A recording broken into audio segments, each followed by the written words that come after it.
Welcome back to Troop Talk. Now in the studio is the guy who always seems to get up close and personal with his stories. Our own In the Trenches reporter, Staff Sergeant Jeff Kelly. Jeff, thanks for being on set with us. And before we get started and actually show a great piece that you've done, I want to talk to you a little bit about your segment, In the Trenches. To start off, we've had Troop Talk for about 4 months now. You've been able to blow some things up. You were dropping things out of an aircraft with the Loadmasters. You were cuffed and stuffed with the security forces.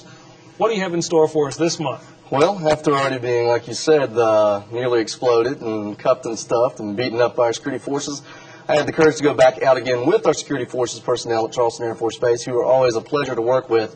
And I'm trying to showcase exactly some of their new technology they're using in order to help airmen get ready to deploy before they go to the desert. So your segment, In the Trenches, which is a great piece, is kind of like a cross between mail call and a dirty jobs type segment. So you're trying to get involved and actually find out what these folks are doing? That's right. That's right. I'd be lying if I didn't say it wasn't a lot of fun to go out there and actually rub elbows with the folks that are getting dirty and performing in the Air Force every single day. It was a joy to go out again, like I said before, with the security forces personnel here at Charleston Air Force Base. This segment has probably been the most fun for me to go out and shoot. Our security forces personnel at Charleston Air Force Base are just amazing. They really are. I wish I could name every single one of them right now and give them a little bit of spotlight. Of course, I can't do that. But they step into harm's way every single day to protect everyone and everything on the base. And I know it sounds a little cliche, but that's exactly what they do. They protect and serve everyone at the Air Force Base. So let's see what you brought us. You brought something to show. Speaking of this piece that's coming up, what did you bring us? Well, they gave me a little souvenir here. These are actually the shell casings that they shot me with. You'll see in the footage that's coming up. But the new simunition technology, which actually turns an M16 or an M4 rifle, the rifle that airmen use while they're downrange, into basically a paintball marking system for training. Okay, well that's great. But before we go to this piece, which I'm excited to see, we want folks at home to have a chance to throw out some ideas and get you involved and get out there and find out exactly what it's like to go in the trenches. So if you have any show ideas at all, drop us an email at trooptalk@comcastc2.com. So now what I'd like to do is go ahead and see the piece where we find out exactly what the security forces members at Charleston Air Force Base do as we go. Have you ever heard the term simunitions? Well, this month in the Trenches segment, we're hanging out with the combat training skills instructors here at Charleston Air Force Base to find out how this technology has revolutionized combat skills training. Hi, I'm Staff Sergeant Jeff Kelly, and we're about to go in the trenches.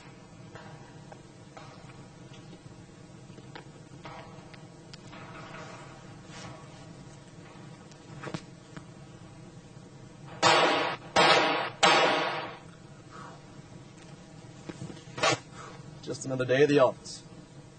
The airmen at Charleston Air Force Base are working to bring the latest technology and realism to the Expeditionary Combat Skills Training Course, or ECST. The ECST was developed to refine an airman's previous training and to equip airmen with additional combat skills relevant to the current threat in Iraq and Afghanistan. The overall goal of the ECST course is to give airmen confidence when called upon to confront and destroy the enemy. It really gives you a wake-up call. You know, it gives you a real culture shock. When you hear that we lost one of our brothers downrange, it really makes you take this training very important. You understand the importance of it, that you're not just going through the motions. You can actually save someone's life by taking heed and learning a lot of the training that we're doing over here today. Mother Nature didn't make it easy for us, with the temperature well over 100 degrees the day we took part in the training. But after a quick water break, it was back to business for the instructors and the airmen taking part.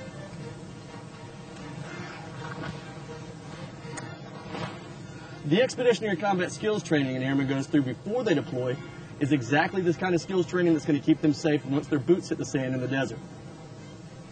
The standard for training to engage the enemy for the past 25 years has included use of the multiple integrated laser engagement system, or MILES gear. But MILES has many drawbacks, and a new technology called simunitions is being phased in. Staff Sergeant Josh Rance tells us why. Old MILES gear was essentially laser tag, high-price laser tag. the amount of money it took to upkeep the system every year in between classes as far as cleaning and just making it an actual valuable asset pretty much outweighed what we put into it. It was affected by natural elements, rain, fog, things like that.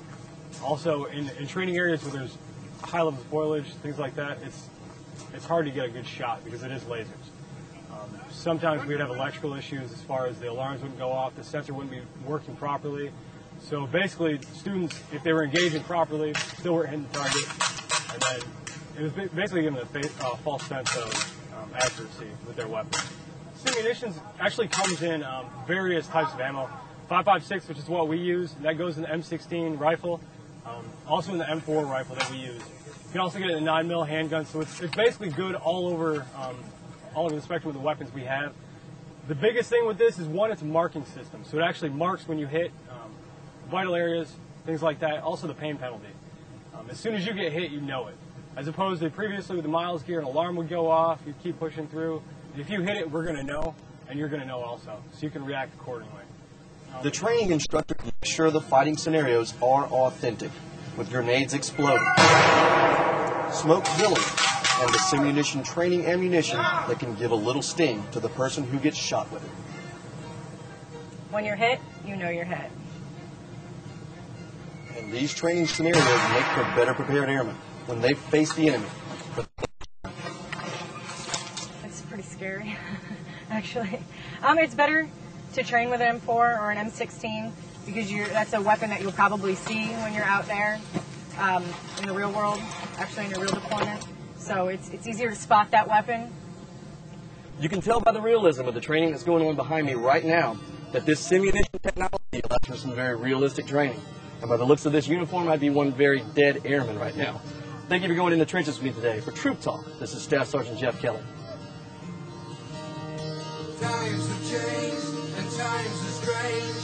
Here I come, but I ain't the same. Mama, I'm coming home.